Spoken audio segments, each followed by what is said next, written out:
আমরা সবাই জানি মানুষের জীবনে যত প্রকার ইবাদত আছে তার ভিতরে সর্বশ্রেষ্ঠ, সবচেয়ে উন্নত মানের, সবচেয়ে গুরুত্বপূর্ণ ইবাদত হচ্ছে সালাত।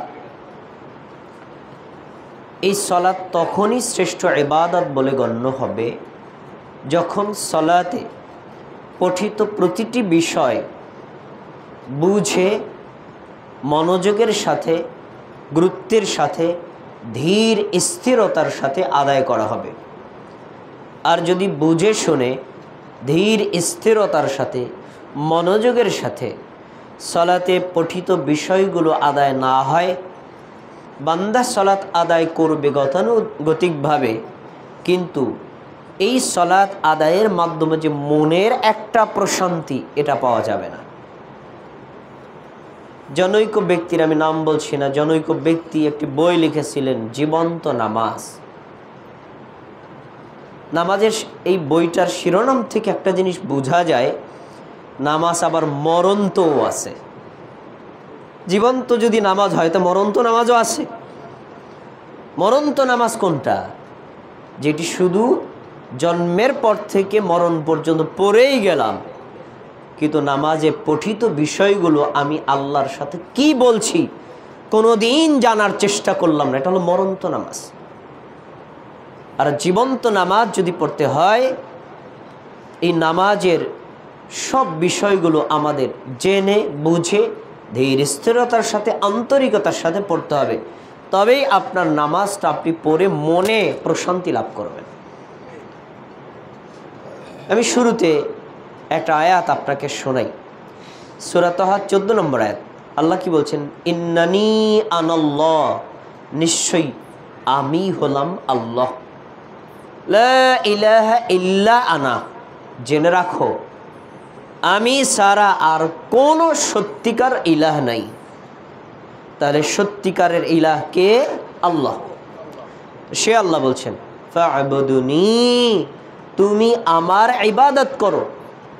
কিভাবে ইবাদত করার সময় মনে রাখবা, ওয়া আকিমিস সালাতা লিযিকরি, সালাতের আদায় করবা, সালাত কায়েম করবা, নামাজ পড়বা আমার জিকির করার জন্য, আমাকে স্মরণ করার জন্য, আমার সাথে কথোপকথনের জন্য। সুবহানাল্লাহ। আয়াতটা থেকে একটা পয়েন্ট আসে, সালাত আদায় করলে আল্লাহর জিকির হয়, আল্লাহর স্মরণ হয়, আল্লাহর সাথে যোগাযোগ হয়।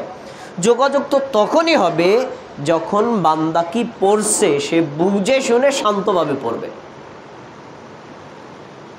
আরেকটা কথা মনে রাখেন, আমাদের সমাজের 1000 মসজিদের মধ্যে 999টা মসজিদের চিত্র হলে এমন, ইমাম সাহেব সালাম ফিরানোর পর মুসল্লিরা ইমামের দিকে তাকিয়ে থাকেন, কখন তিনি হাত তুলবেন আর কখন আমি হাত তুলে তার সাথে আমিন বলবো। যদি কোনো দিন এভাবে বাদ গেছে, 2 দিন বাদ দিলেই ইমাম সাহেবকে বলেন, ইমাম সাহেব আপনি আপনার বাড়িতে চলে যান, আমরা আরেকজন রাখি। তার মানে তারা নামাজের পরে মোনাজাতকে এত গুরুত্ব দিচ্ছেন, কোনোদিন ইমাম ছেড়ে দিলে তার ইমামতি চলে যায়। কিন্তু এই মুসল্লিগণ কোনোদিন ভাবেন নাই যে মোনাজাতের রিয়াল জায়গা হলো নামাজের মধ্যে, নামাজের পরে না। এবার আপনি আমাকে ধরবেন, কি বললেন নামাজের মধ্যে মোনাজাত হয়? এটা তো কোনোদিন শুনলাম না। শুনবেন কোথায়? পড়েন নাই হাদিস। তাই বুখারীর হাদিস খোলেন 425। আনাস রাদিয়াল্লাহু তাআলা আনহু বলেন, নবী সাল্লাল্লাহু আলাইহি ওয়াসাল্লাম বলেছেন, ইন্না আহাদাকুম ইযা কামা ফি সলাতি, তোমাদের মধ্যে কেউ যখন নামাজে দাঁড়ায়, সলাতে দাঁড়ায়, শব্দটা শোনেন, ফাইন্নাহু ইউনাজি রাব্বাহ, নামাজে দাঁড়িয়ে সালাম ফিরানো পর্যন্ত বান্দা আল্লাহর সাথে মুনাজাতে লিপ্ত হয়ে যায়। সুবহানাল্লাহ। তাহলে রাসূলুল্লাহ সাল্লাল্লাহু আলাইহি সাল্লাম মুনাজাতকে বাতিল করেন নাই। মুনাজাত তো একটা ইবাদত, তবে সেটি করেছেন কখন? নামাজের মধ্যে না পরে। এটাই গুরুত্বপূর্ণ বিষয়। এখন মোনাজাত অর্থ কি?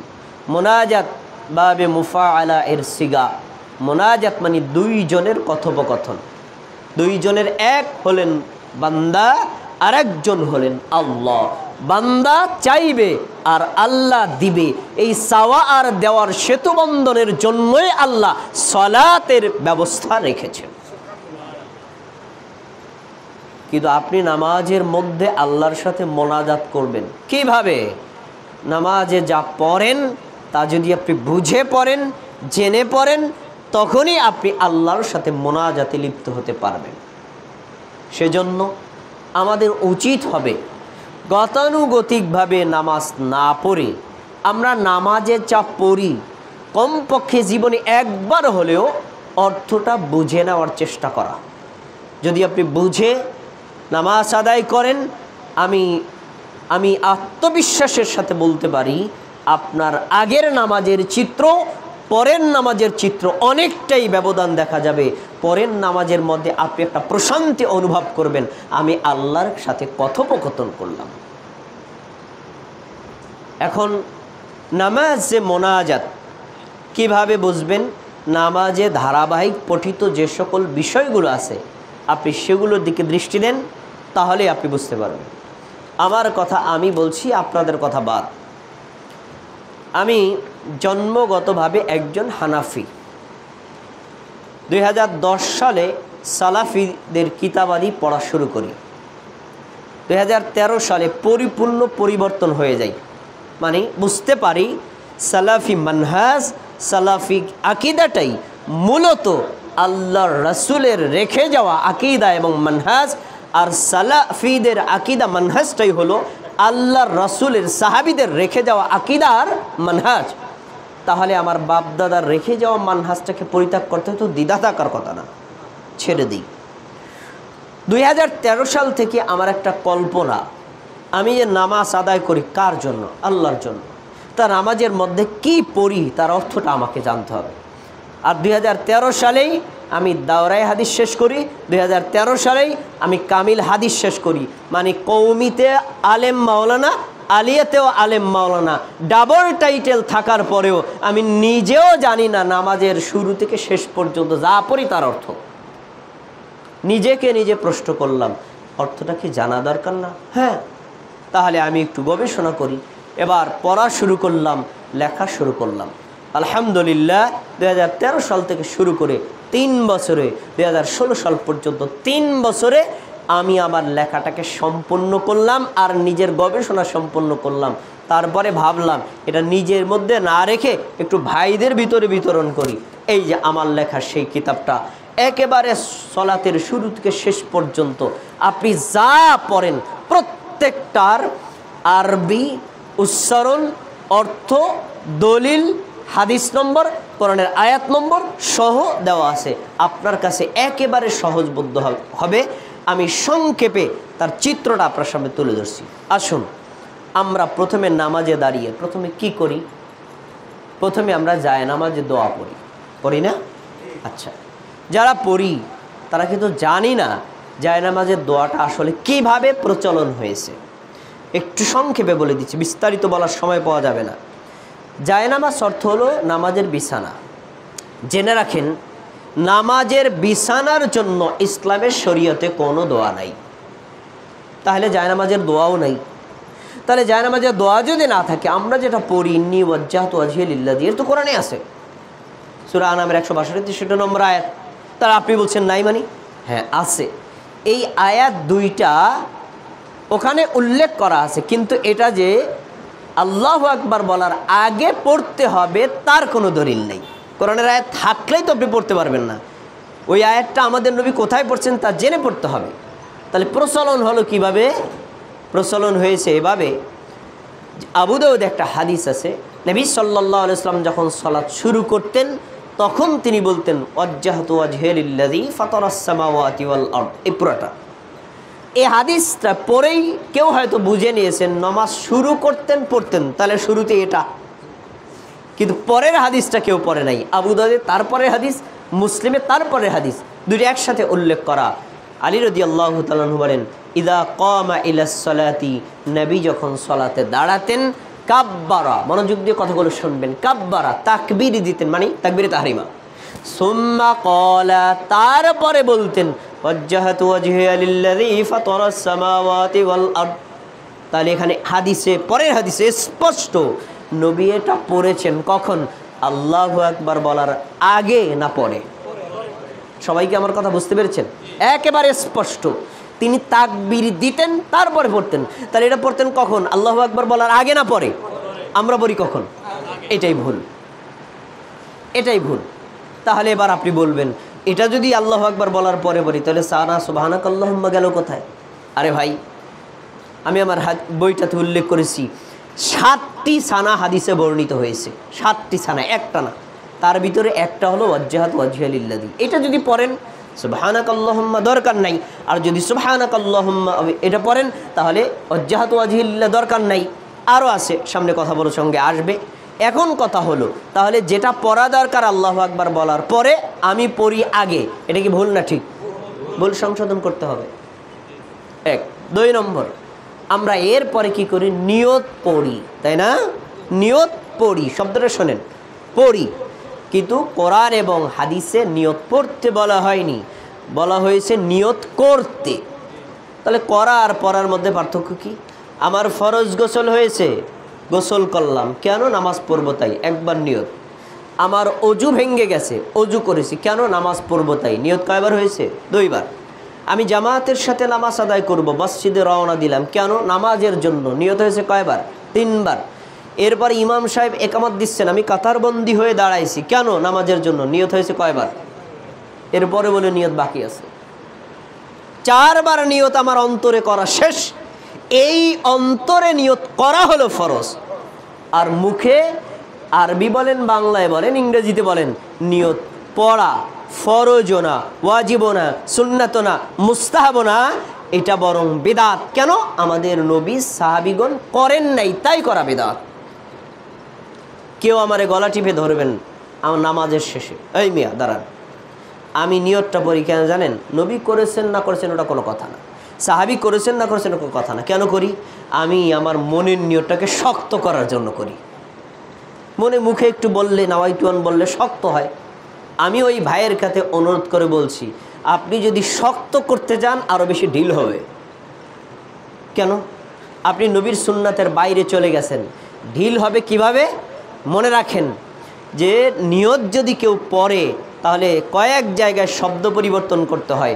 জোহর হলে জোহর, আসর হলে আসর, মাগরিব হলে মাগরিব, এশা হলে এশা। এবার শব্দ পরিবর্তন করা লাগে না? 2 রাকাত হলে 2 রাকাত, 1 রাকাত হলে 1 রাকাত, 3 রাকাত হলে 3 রাকাত, 4 রাকাত হলে 4 রাকাত, শব্দ পরিবর্তন করা লাগে না? ফরজ হলে ফরজ, ওয়াজিব হলে ওয়াজিব, মুস্তাহাব হলে মুস্তাহাব, শব্দ পরিবর্তন করা লাগে না? ইমাম হলে ইমাম, মুক্তাদি হলে মুক্তাদি, শব্দ পরিবর্তন করা লাগে না? এইভাবে শব্দগুলো পরিবর্তন করে ব্যাকরণের নিয়ম ঠিক রেখে আমি চ্যালেঞ্জ করে বলতে পারি, সাধারণ মুসল্লি তো দূরের কথা, একজন আলেমও আমাকে শুদ্ধ করে শোনাইতে পারবে না। কারণ আরবা বলতে হবে 4, সালাসা বলতে হবে 3, 2 রাকাত হলে রাকাতাইন, এরকম শব্দ পরিবর্তন করে ঠিক করে বলা অনেক জটিল। এজন্য যারা পড়তে যান তারা পড়তে গিয়ে শক্ত করার চাইতে আরো ঢিল করে ফেলেন। এজন্য নিয়ত মুখে পড়া যাবে না। তবে আপনার মনে রাখতে হবে তাকবীরে তাহরিমা, আল্লাহু আকবার কিন্তু বলতেই হবে, না বললে সালাত বাতিল। কারণ শুরুতে আল্লাহু আকবার বলা ফরজ। বললাম আল্লাহু আকবার, আল্লাহু আকবার বলার পরে আমরা কি পড়ি? সানা। সানা বলতে আমরা যেটা বুঝি, সুবহানাকাল্লাহুম্মা ওয়া বিহামদিকা ওয়া তাবারাকা ইসমুকা ওয়া তাআলা জাদ্দুকা ওয়া লা ইলাহা গায়রুক। এটি বিশুদ্ধ হাদিস দ্বারা প্রমাণিত। এটি যদি কেউ পড়ে আমরা কোনোদিন তার এই সানাটাকে বাতিল বলতে পারবো না। অবশ্যই এটি সঠিক। তবে কয়েকটা বিষয় মাথায় রাখতে হবে। এই একটাই যে সানা, আর দুনিয়াতে সানা নাই এমন মনে করা যাবে না। হাদিসে 7টা সানা বর্ণিত হয়েছে, তার ভিতরে একটা হলো সুবহানাকাল্লাহুম্মা। এটা আরেকটা আছে যেটা আহলুল হাদিসরা পড়ে, আল্লাহুম্মা বাঈদ বাইনি। ওইটা আরেকটা আমরা যেটা জায়নামাজে দোয়া বানায় নিছি, ওয়াজ্জাহাতু ওয়াজহিয়া লিল্লাযী, ওইটাও একটা। আপনি এই 4টা বা এই 7টা থেকে যে কোনো একটা পড়লেই সানা পড়া হয়ে যাবে। তবে আপনার প্রতি আমার একটা অনুরোধ আছে। অনুরোধটা কি?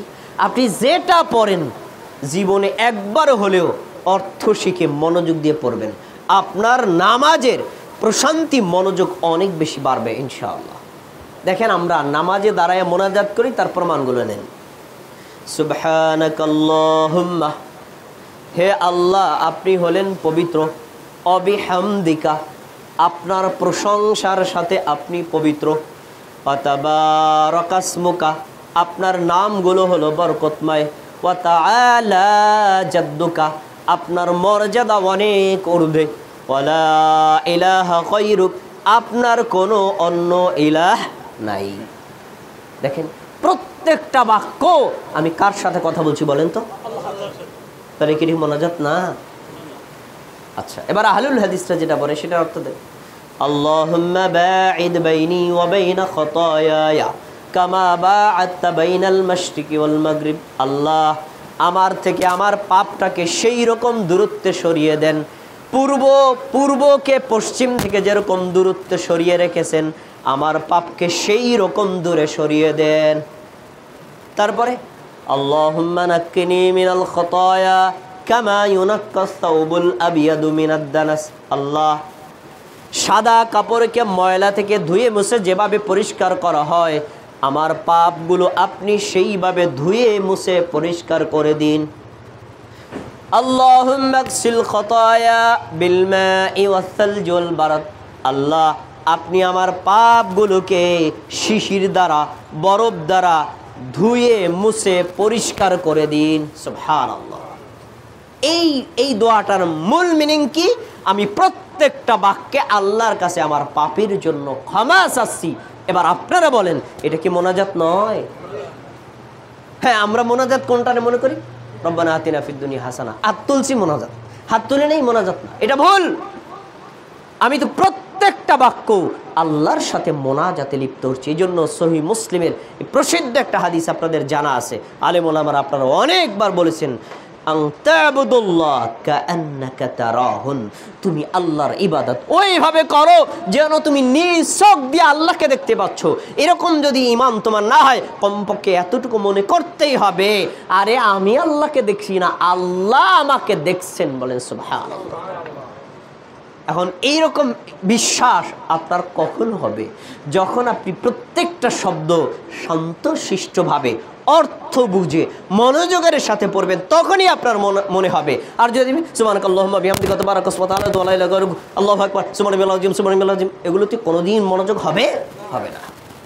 তাহলে আল্লাহর সাথে মোনাজাত করতে চাইলে শান্তশিষ্টভাবে এগুলো অর্থ জেনে তারপরে করতে হবে। আলোচনা সংক্ষেপ করছি। আচ্ছা, এবার আমরা যাব, সানা শেষ করলাম আউযুবিল্লাহ বিসমিল্লাহ, তাই না? আউযুবিল্লাহ কি? আউযু বিল্লাহি মিনাশ শাইতানির রাজীম। কোরআনে আল্লাহ বলছেন যখন কোরআন পড়ো তখন তোমরা শয়তানের প্রতারণা থেকে আল্লাহর কাছে আশ্রয় চাও। ওই আয়াতের উপর ভিত্তি করে আমরা এটা পড়ি, এটা পড়া যায়, কিন্তু হাদিসে একটু বাড়ানো আছে যেটা আমরা জানি না। কি? আউযু বিল্লাহিস সামিউল আলিমি মিনাশ শাইতানির রাজীম মিন হামজিহি ওয়া নাফখিহি ওয়া নাফসিহি। এটা অনেকেই জানেন না। এটা সুনানে তিরমিজির হাদিস, রাসূল সাল্লাল্লাহু আলাইহি ওয়াসাল্লাম 242 নম্বর হাদিসে উল্লেখ করা। তিনি এইভাবে নামাজের মধ্যে তাআউযু বা আউযুবিল্লাহ পড়তেন। বললেন আউযুবিল্লাহ, অর্থটা শুনে নেন। আমি মহাজ্ঞানী প্রজ্ঞাময় আল্লাহর কাছে আশ্রয় চাই সেই বিতাড়িত শয়তান থেকে, যেই বিতাড়িত শয়তান মানুষকে ফু দিয়ে, জারফুক দিয়ে, জাদু মন্ত্রণা দিয়ে ক্ষতি করে, ওই শয়তানের প্রতারণা থেকে আল্লাহর কাছে আশ্রয় চাই। এটা কি মোনাজাত নয়? একটু কথা বলবেন, এটা কি মোনাজাত না? মোনাজাত করছি আল্লাহর সাথে। তারপরে বিসমিল্লাহির রহমানির রহিম পড়লাম। এরপরে কি পড়ি আমরা? সূরা ফাতিহা। সূরা ফাতিহাটাও একটা মোনাজাত। এটা আবার বলবেন এই আবার কেমন কথা, তো সূরা জানি, মোনাজাত হয় কেমন? হাদিস খুলে দেখেন, নবী সাল্লাল্লাহু আলাইহি ওয়াসাল্লাম বলছেন, বান্দা যখন নামাজে দাঁড়িয়ে সূরা ফাতিহার প্রথম আয়াত বলে আলহামদুলিল্লাহি রাব্বিল আলামিন, আল্লাহ বলেন আমার বান্দা আমার প্রশংসা করেছে। বান্দা যখন বলে আর রহমানির রহিম, আল্লাহ বলে আমার বান্দা আমার গুণগান করেছে। বান্দা যখন বলে মালিকি ইয়াউমিদ্দিন, আল্লাহ বলে আমার বান্দা আমার মর্যাদা ঘোষণা করেছে। বান্দা যখন বলে ইয়্যাকা না'বুদু ওয়া ইয়্যাকা নাস্তাঈন, আল্লাহ বলেন আমার বান্দা এইখানে এই অংশটুর অর্ধেক আমার ব্যাপারে ঘোষণা করেছে, অর্ধেক বান্দার ব্যাপারে ঘোষণা করেছে। পরে বান্দা যখন বলে ইহদিনাস সিরাতাল মুস্তাকিম, আল্লাহ আপনার কাছে সরল সঠিক রাস্তা চাই, সিরাতাল্লাযীনা আনআমতা আলাইহিম, সেই রাস্তা চাই যে রাস্তায় আপনি লোকদেরকে নেয়ামত দান করেছেন, নবী রাসূলদের রাস্তা আমি আপনার কাছে চাই। গায়রিল মাগদুবি আলাইহিম ওয়ালাদ-দাল্লিন, আমি ইহুদিদের রাস্তা চাই না, খ্রিস্টানদের রাস্তা চাই না, পথভ্রষ্টদের রাস্তা চাই না। দল্লিন বলে যখন বান্দা থামে তখন আল্লাহ বলেন হাযা লি আবদি ওয়া লি আবদি মা সাআলা, এই অংশগুলো আমার বান্দার, বান্দা তার অংশের মধ্যে যা চাইলো আমি আল্লাহ তাই তাকে দিয়ে দিলাম। সুবহানাল্লাহ। কি এটা মোনাজাত না? না মোনাজাত না, তো হাত তো তুলি নেই। সূরাতুল ফাতিহাও একটা মোনাজাত, কিন্তু এই মোনাজাত বোঝাইবে কে কারে? নামাজ পড়ে 2 রাকাত নামাজ 5 মিনিটে, নামাজ শেষে মোনাজাত করে 10 মিনিটে। এই ইমাম বোঝে নাই নামাজের মধ্যেই মোনাজাত করতে হয়, নামাজের পরে না। যদি বুঝতো তাহলে 10 মিনিট নামাজের মধ্যে লাগাইতো। পড়লাম সূরা ফাতিহা, তারপরে বিসমিল্লাহির রহমানির রহিম বলে অন্য একটা সূরা পড়লাম, ধরেন সূরা ইখলাস পড়লেন। পড়ার শেষে আপনি কি করবেন? রুকুতে চলে যাবেন, আল্লাহু আকবার বলে রুকুতে যাবেন। গেলেন রুকুতে যাওয়ার পরে আমরা রুকুর তাসবিহ পাঠ করব, তাই না? কি তাসবিহ পড়ি? সুবহানা রাব্বিয়াল আযীম। আমরা মনে করি একটাই তাসবিহ, আর পড়া যাবে না, কিন্তু হাদিসে 6টি তাসবিহ বর্ণিত হয়েছে, 6টি, একটা না 6টা। সুবহানা রাব্বিয়াল আযীম এটা সহিহ, পড়েন, কোনো সমস্যা নাই, কিন্তু তাড়াহুড়া করা যাবে না, শান্তশিষ্টভাবে পড়েন। কিন্তু আরও তাসবিহ আছে, আমি আপনাকে আরও 2টা তাসবিহ শোনাই, অর্থের দিকে মনোযোগ দিবেন, তারপরে বলবেন এটা মোনাজাত কিনা। দেখেন, সুবহানাকাল্লাহুম্মা রব্বানা ওয়া বিহামদিকা আল্লাহুম্মা গফিরলি, হে আল্লাহ আপনি আপনার প্রশংসার সাথে পবিত্র, হে আমাদের রব আপনি আমার পাপ ক্ষমা করে দিন। বলেন এটা কি মোনাজাত না? এটা কি দোয়া না? কিন্তু হাত তো তুলি নেই। বান্দা মনে করে কি হাত তুললেই মোনাজাত, হাত না তুললে মোনাজাত না। তাহলে রুকুর মধ্যেও আল্লাহর কাছে কিছু চাওয়া যায়।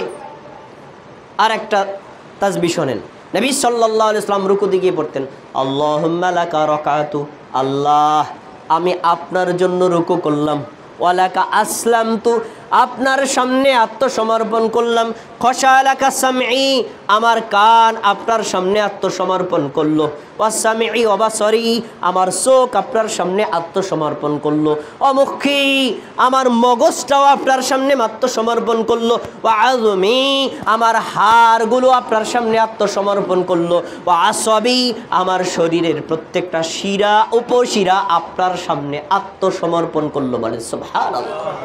কে আছেন এর চাইতে চমৎকার বাক্য দিয়ে আল্লাহর প্রশংসা করতে পারবেন? বলেন। কিন্তু এই চমৎকার রুকুর তাসবিহ কয়জনে জানে, কয়জনে পড়ে? নামাজকে আল্লাহর সাথে যে সাক্ষাৎ কিভাবে বুঝবে এগুলো না শিখলে? 3টার কথা বললাম, আরো আছে। এরপরে যান রুকু থেকে উঠলাম, সামি আল্লাহু লিমান হামিদা, আমরা এইটাকে বলি 1 সেকেন্ডের সময় দেন সিজদায় চলে যায়। এমনটি হয় নাকি হয় না? কিন্তু জানেন রুকু থেকে দাঁড়ানোর পরে তাহমিদ পাঠ করতে হয়। 8টি তাহমিদ আমি পেয়েছি, 8টাই আমার বইতে সংকলন করেছি, 8টা। কত চমৎকার অর্থ আর কত প্রশংসা নবী এই বাক্যগুলোর করেছেন। পরে কে বলে কে? দেখেন নবী সাল্লাল্লাহু আলাইহি ওয়াসাল্লাম রুকু থেকে মাথা তুললেন, সামি আল্লাহু লিমান হামিদা। পিছনে এক মুসল্লি বললেন রব্বানা লাকাল হামদ হামদান কাসীরান তয়্যিবান মুবারাকান ফীহ। যখন এটা পড়লেন নামাজের মধ্যে তোর কথা বলা যায় না, নামাজ শেষে সালাম ফিরিয়ে বললেন মানিল মুতাকাল্লিম। এই বাক্যগুলো কে বলেছে?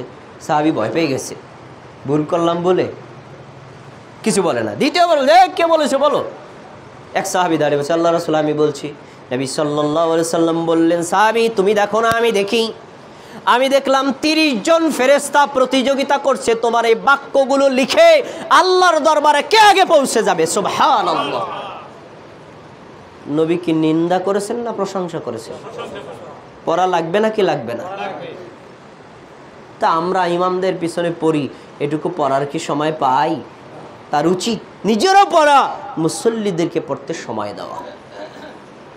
আর একটা বাক্য শোনেন, নবী সাল্লাল্লাহু আলাইহি ওয়াসাল্লাম রুকু থেকে মাথা তুলতেন, সামি আল্লাহু লিমান হামিদা বলার পরে বলতেন রব্বানা লাকাল হামদ। অর্থটা শোনেন, হে আমার রব, আপনার জন্যই সমস্ত প্রশংসা। মিল আস-সামাওয়াতি, সমগ্র আসমান সমূহ পূর্ণ প্রশংসা। অমিল আল আরদি, সাত জমিন পূর্ণ প্রশংসা। অমিল আমা শি'তা, এই আসমান জমিনের বাইরে আপনি যা চান সমস্ত পরিমাণ আপনার প্রশংসা। সুবহানাল্লাহ। দেখছেন প্রশংসার বাক্য কাকে বলে? এই বাক্যগুলো নবী সাল্লাল্লাহু আলাইহি ওয়াসাল্লাম রুকু থেকে ওঠার পরে পড়তেন। আমরা এগুলো পড়ি না, তাহলে কিভাবে আপনি নামাজের মধ্যে আল্লাহর সাথে কানেকশন করবেন? আচ্ছা, এবার আমরা সাজদায় চলে যাব। যান, আল্লাহু আকবার বলে সাজদায় চলে গেলাম। সাজদায় গিয়ে আমরা কি পড়ি বলেন সবাই? সুবহানা রাব্বিয়াল আযীম। এই আলা, সরি আলা, আযীম তো রুকুর মধ্যে। সুবহানা রাব্বিয়াল আলা অর্থ কি? আমি সুউচ্চ মহান রবের প্রশংসা করছি, সুউচ্চ মহান রব প্রশংসা করছি। এইটা সহি পড়েন আলহামদুলিল্লাহ, আমার কোনো আপত্তি নেই। কিন্তু এই একটাই তাসবিহ, এটা ভাবার সুযোগ নেই। আমি 9টা তাসবিহ পেয়েছি সাজদার মধ্যে আমার নবী পড়েছেন, এত চমৎকার অর্থ। আমি আপনার তার থেকে একটা শোনাই, সেটা কি? আল্লাহুম্মা লাকা সাজাদতু, আল্লাহ আমি আপনার জন্য সাজদা করলাম। ওয়ালাকা আসলামতু, আপনার নিকটে আত্মসমর্পণ করলাম। সাজাদা ওয়াজহি, আমার চেহারা আপনাকে সাজদা করলো। আল্লাযী খলাকাহু, যেই চেহারা আপনি সৃষ্টি করেছেন, সেই চেহারার মধ্যে আপনি চোখ সৃষ্টি করেছেন, কান সৃষ্টি করেছেন, সেই চেহারার মধ্যে আপনি সুন্দর করে সৃষ্টি করেছেন। ফাতাবারাকাল্লাহু আহসানুল খালিকিন, আল্লাহ আপনি যে কত চমৎকার স্রষ্টা, সুবহানাল্লাহ। এই বাক্য কে বলতেন? আমাদের নবী বলতেন। কোথায়? সাজদার মধ্যে গিয়ে। সহিহ বুখারী মুসলিমের হাদিস করেন, নবী সাল্লাল্লাহু আলাইহি ওয়াসাল্লাম বলেছেন, তোমরা যখন সিজদায় চলে যাও তখন তোমরা আল্লাহর অতীব নিকটবর্তী পৌঁছে গেছো। ফাস্তাহিদু ফিদ দুআই, সিজদার মধ্যে বেশি বেশি আল্লাহর কাছে দোয়া করো, কারণ সিজদার দোয়া খুব কমই আল্লাহ ফেরত দেন। সুবহানাল্লাহ। তাহলে সিজদার মধ্যে মোনাজাত করা যায় না? তা আমরা তো সিজদা খালি টুকুর টাকুর করি, টুকুর টাকুর মোরগের খাবারের মতো, মুরগির খাবারের মতো। তো টুকুর টাকুর করলে কিভাবে আপনি আল্লাহর সাথে দোয়া মোনাজাত করবেন? তাহলে ইবাদত সন্তোষিষ্টভাবে ধীর স্থিরতার সাথে করা, এটা মুমিনের একটা গুরুত্বপূর্ণ দায়িত্ব। আচ্ছা, এবার সিজদা থেকে মাথা তোলেন, তুললেন মাথা, আল্লাহু আকবার বলে উঠে বসবেন, তাই না? বসার পরে 1 সেকেন্ডও সময় নাই, আর একটা সিজদা দিয়ে দিয়েছে। আর অনেক মুসল্লি তো খুব চালাক, চিকন চালাক, তারা পুরোপুরি মাথা তোলে না, মানে আংশিক মাথা তুলে আবার চলে যায়। কেন? তার ভাবিকে একটু আগে তো সিজদা দেওয়াই লাগবে, একটু পরে তো অত টান হয়ে লাভ কি? কিন্তু জানে না 2 সাজদার মাঝখানে স্থির হয়ে বসা ওয়াজিব, ইচ্ছা করে লঙ্ঘন করলে সালাত বাতিল। এবং রুকু থেকে দাঁড়ানোর পরে পুরোপুরি দাঁড়ানো ওয়াজিব, ইচ্ছা করে যদি কেউ বাদ দেয় তার রুকুই বাতিল, নামাজও বাতিল। আরও হাদিস শুনলে আপনি অবাক হয়ে যাবেন। এই হাদিসগুলো বলবে কে আর শোনাইবে কে? আনাস রাদিয়াল্লাহু তাআলা আনহু বলেন, আমরা নবী সাল্লাল্লাহু আলাইহি ওয়াসাল্লামের পিছনে নামাজ পড়তাম। এই সবাই মনোযোগ দিয়ে শোনেন, তার পিছনে নামাজ পড়তাম। আমরা সাহাবী, নবী ছিলেন ইমাম, আমরা মুক্তাদি। তিনি রুকু থেকে মাথা তুলতেন, মাথা তোলার পরে এতক্ষণ দাঁড়িয়ে থাকতেন, হাত্তা ইয়াকুল কাইলু কাদ নাসিয়া, আমরা পিছনে দাঁড়িয়ে মনে করতাম আমাদের নবী সিজদা দিতে ভুলে গেছে। তাহলে রুকুর থেকে কতক্ষণ দাঁড়ালে মুসল্লিদের ধারণা হয় ইমাম সিজদা দিতে ভুলে গেলেন? 2 সিজদার মাঝখানে নবী সাল্লাল্লাহু আলাইহি ওয়াসাল্লাম এতক্ষণ বসে থাকতেন, আমাদের মনে হতো যে তিনি দ্বিতীয় সিজদা দিতেই ভুলে গেছেন। এইভাবে নবীর মতো কপি করে নামাজ তিনি যেভাবে পড়েছেন, এভাবে পড়ার মতো ইমাম কয়জন আছে? কয়জন ইমামের পিছনে নামাজ পড়েছেন? রুকু থেকে দাঁড়ানোর পরে এত সময় দিছে, আমরা মনে করছি ইমাম সাহেব সিজদা দিতে ভুলে গেছে। কয়জন ইমাম আছে? নাই, রেয়ার। এখন প্রশ্ন, তাহলে 2 সিজদার মাঝখানে নবী সাল্লাল্লাহু আলাইহি ওয়াসাল্লাম দাঁড়িয়ে এতক্ষণ বসে কি করতেন? কি করতেন শোনেন। 2টা হাদিস আমি পেয়েছি, 2টা, একটা ছোট আর একটা বড়। নবী সাল্লাল্লাহু আলাইহি ওয়াসাল্লাম মাঝে মধ্যে এটা পড়তেন, সিজদা থেকে বসছেন, বসার পরে রব্বি গফিরলি, রব্বি গফিরলি, হে আমার রব আপনি আমাকে ক্ষমা করে দেন, হে আমার রব আপনি আমাকে ক্ষমা করে দেন। আপনারা বলেন এটা কি দোয়া মোনাজাত না? এটারে কেউ মোনাজাত মনে করে না। মানে 2 সেজদার মাঝখানে 1 সেকেন্ড ইমাম সময় দেয় নাই, নামাজের পরে ইমাম সাহেব মোনাজাত করলো না, ধরে তার ঠাইসা, কিন্তু ঠাইসা ধরতে হবে। রুকুর আগে, রুকু থেকে দাঁড়ানোর পর সেজদা সময় দিল না কা, সেজদায় সময় দিল না কা, 2 সেজদার মাঝখানে সময় দিল না কা, এই সময় ইমামকে ধরতে হবে। আপনি এত তাড়াহুড়ো কিসের বলেন? যেখানে মোনাজাত করার জায়গা সেখানে করেন না কেন? আরেকটা দোয়া নবী সাল্লাল্লাহু আলাইহি ওয়াসাল্লাম পড়তেন, কি? আল্লাহুম্মা গফিরলি, আল্লাহ আপনি আমাকে ক্ষমা করে দেন, অরহামনি আপনি আমাকে দয়া করেন, অজুবুরনি আমাকে সক্ষমতা দান করেন, অরজুকনি আমাকে রিজিক দান করেন, ওয়াহদিনি আমাকে হেদায়েত দান করেন। বলেন এগুলো কি দোয়া না? ওয়াফিনি আমাকে মার্জনা করেন, এগুলো কি দোয়া না? ওয়ারফানি আমার মর্যাদা বাড়িয়ে দেন, এটা কি দোয়া না? এগুলো করবে কে? এই জন্য এই দোয়াগুলো আমাদের জানা দরকার, শেখা দরকার। এগুলোর প্রতি মনোযোগ দিয়ে সলাত আদায় করলে আপনি সলাতের মধ্যে প্রশান্তি পাবেন। আচ্ছা, এবারে সেজদা দিয়ে বসলেন, আত্তাহিয়াতু, তাই না? পরের আত্তাহিয়াতু, আত্তাহিয়াতু কি দোয়া না? দেখেন, আত্তাহিয়াতু লিল্লাহি ওয়াস সালাওয়াতু ওয়াত তাইয়্যিবাত, আল্লাহ আমার শারীরিক ইবাদত, আমার মানসিক ইবাদত, যত ইবাদত আছে সব ইবাদত আপনার জন্য নিবেদন করলাম, এটা আমরা বলি। তারপরে আসসালামু আলাইকা আইয়ুহান নবী ওয়া রাহমাতুল্লাহি ওয়া বারাকাতু, হে নবী আপনার উপর আল্লাহর পক্ষ থেকে শান্তি অবতীর্ণ হোক, আপনার উপর আল্লাহর রহমত অবতীর্ণ হোক, এটা কি দোয়া না? তারপরে আপনার ওয়ালা ইবাদিল্লাহিস সলিহিন, যারা নেককার বান্দা, যারা আপনার আনুগত্য করে, আপনার ইবাদত করে, তাদের উপরেও আল্লাহর রহমত, আল্লাহর শান্তি অবতীর্ণ হোক, এটা কি দোয়া না? তারপরে পড়েন কালিমা শাহাদাত, আশহাদু আল্লা ইলাহা ইল্লাল্লাহ ওয়া আশহাদু আন্না মুহাম্মাদান আবদুহু ওয়া রাসূলুহু, এটা তাওহীদ এবং রিসালাতের সাক্ষ্য দিলেন। তারপরে দরুদ পড়েন, দরুদ কি দোয়া না? দরুদ তো ফার্সি শব্দ, দরুদ অর্থ কি? দরুদের আরবিটা করলে সলাত, আর সলাতের বাংলা অর্থ কয় হয় দোয়া, প্রার্থনা করা। কি? আল্লাহুম্মা সাল্লি আলা মুহাম্মাদ ওয়া আলা আলি মুহাম্মাদ, আল্লাহ আপনি মুহাম্মাদের উপর রহমত করেন এবং তার পরিবার বর্গের উপর রহম করেন। ইন্নাকা হামিদুম মাজিদ, নিশ্চয় আপনি প্রশংসিত মর্যাদাবান। আল্লাহুম্মা বারিক আলা মুহাম্মাদ ওয়া আলা আলি মুহাম্মাদ, আল্লাহ আপনি মুহাম্মাদের উপর বারাকাত নাজিল করেন এবং তার পরিবার বর্গের উপর বারাকাত নাজিল করেন। ইন্নাকা হামিদুম মাজিদ, নিশ্চয়ই আপনি মর্যাদাবান এবং প্রশংসিত। এটা কি দোয়া না? এটা কি মোনাজাত না? আচ্ছা, এরপরে আমরা কি পড়ি? দোয়ায়ে মাসুরা, তাই না? আমরা জানতাম মাসুরা, দোয়ায়ে মাসুরা কি একটা দোয়া, সেটা কি? আল্লাহুম্মা ইন্নী যালামতু। কিন্তু জেনে রাখেন আজকে মাসুরা ইসমে মাফউলের সিগা, মাসুরা শব্দের অর্থ হলো হাদিসে বর্ণিত দোয়া, এটা নির্দিষ্ট কোনো দোয়ার নাম না। তাহলে কয়টা? হাদিসে বর্ণিত দোয়া আমি পেয়েছি 6টি, আমরা জানি 1টি। কোনটা জানি? সেটা কি খারাপ না? ওইটা ভালো। দেখেন কত চমৎকার অর্থ, কিন্তু পড়েন তো তাড়াহুড়া করে। কি? আল্লাহুম্মা ইন্নী যালামতু নাফসি যুলমান কাসীরা, আল্লাহ আমি আমার নিজের উপর অনেক অনেক জুলুম করেছি, মানে আমি পাপের স্বীকার করলাম, আল্লাহ আমি অনেক গুনাহ করছি। আর ওয়ালা ইয়াগফিরুজ যুনুবা ইল্লা আনতা, আল্লাহ আপনি ছাড়া কেউ পাপ ক্ষমা করতে পারে না। ফাগফিরলি, তাই আমার পাপ ক্ষমা করে দেন। ওয়ারহামনি, আপনি আমার উপর দয়া করেন। ইন্নাকা আনতাল গফুরুর রহিম, নিশ্চয়ই আপনি হলেন দয়ালু এবং ক্ষমাবান। এবার আপনারা বলেন এটা কি মোনাজাত না? এটা কি দোয়া না? এটা কি জিকির না? তো এইটা করার সময় আমরা কেউ শান্তশিষ্টভাবে আল্লাহর কাছে বলি না, নামাজের পরে অস্থির, না বোঝার ভুল। আহলুল হাদিসটা কোনটা পড়ে?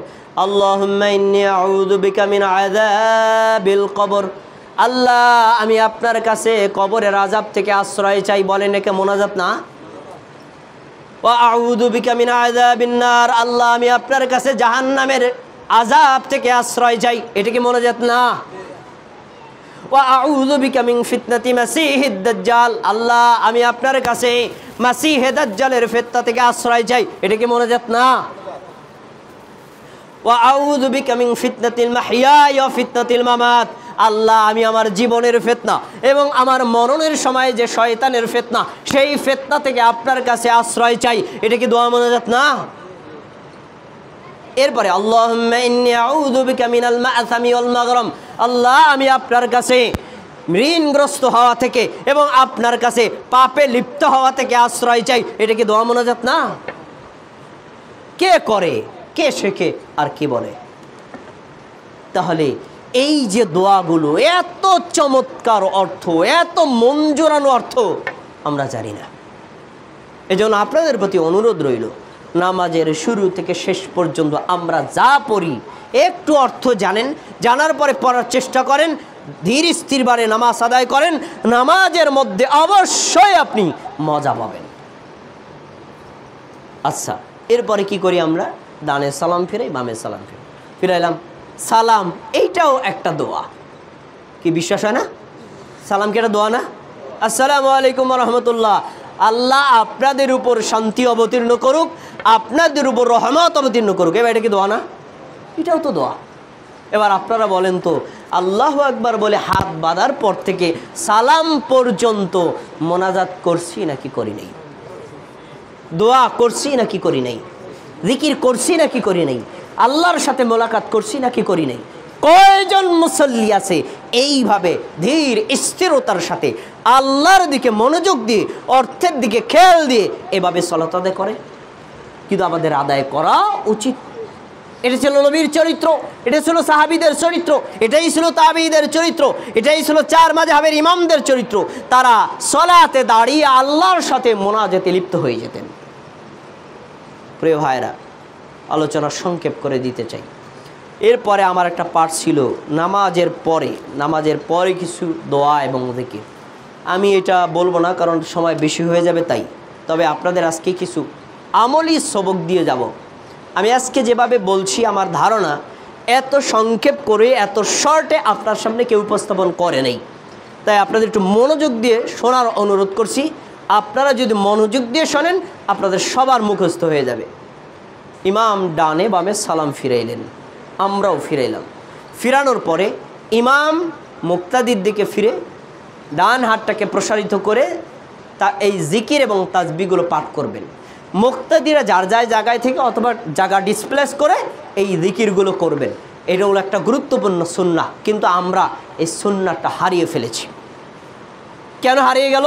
ওই যে ইমাম সাহেব সালাম ফিরে রব্বানা আতিনা, আমিন, সবাই আমিন, দাঁড়ায় গেছে সুন্নাতে। এক গুলিতে সবগুলো সুন্নাত শেষ। উচিত হলো ওই মোনাজাতটা না করে এই জিকিরগুলো করা। আমি আপনাকে দেখাচ্ছি, একটু খেয়াল করে দেখেন। নামাজের সালাম ফিরানোর পরে 5 ওয়াক্ত ফরজ নামাজের পর 3 তাসবিহ পাঠ করা একটা সুন্নতি আমল। এই আমলটা 5 ভাবে করা যায়। আমার এই ভাই কই, যে ভাই একটু ডাকেন, আমার বড় ভাই।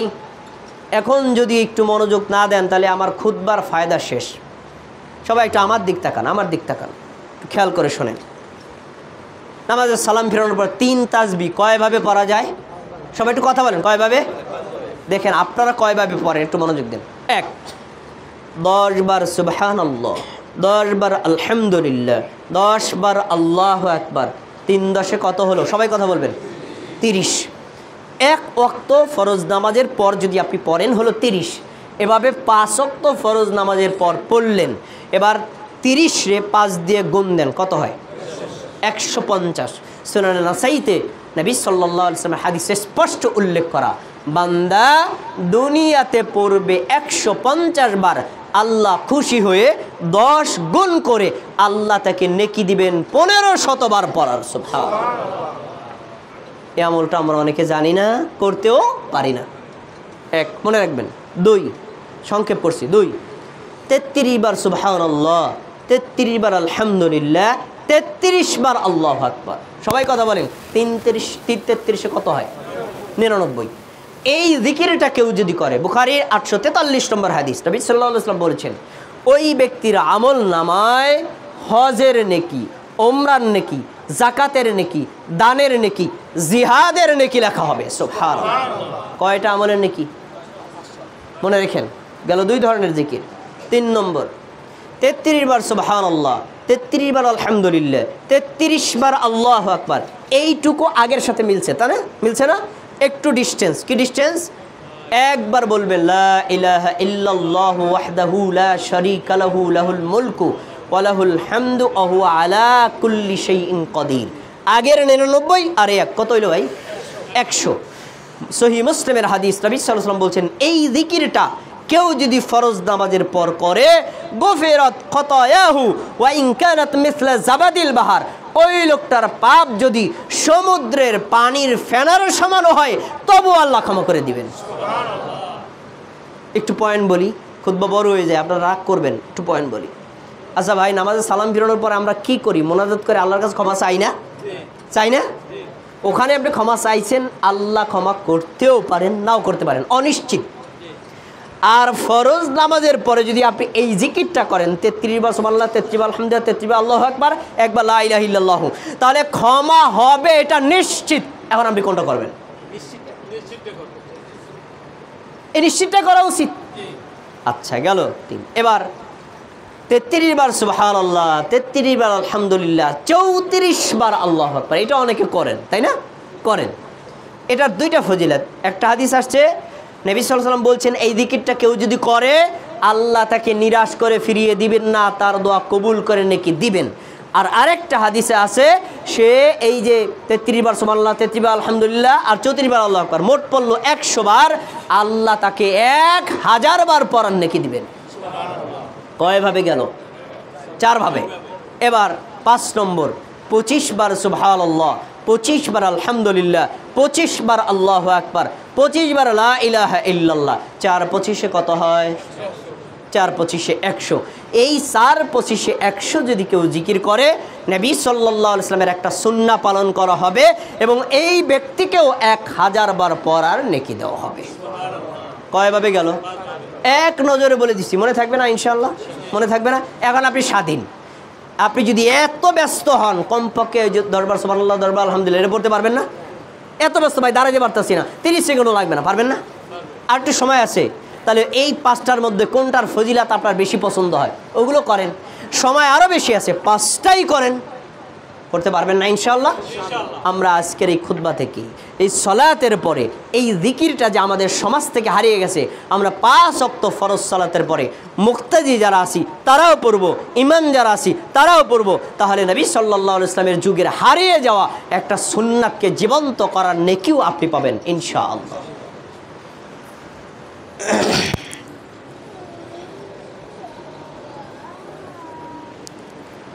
ইন্নাল হামদুলিল্লাহ।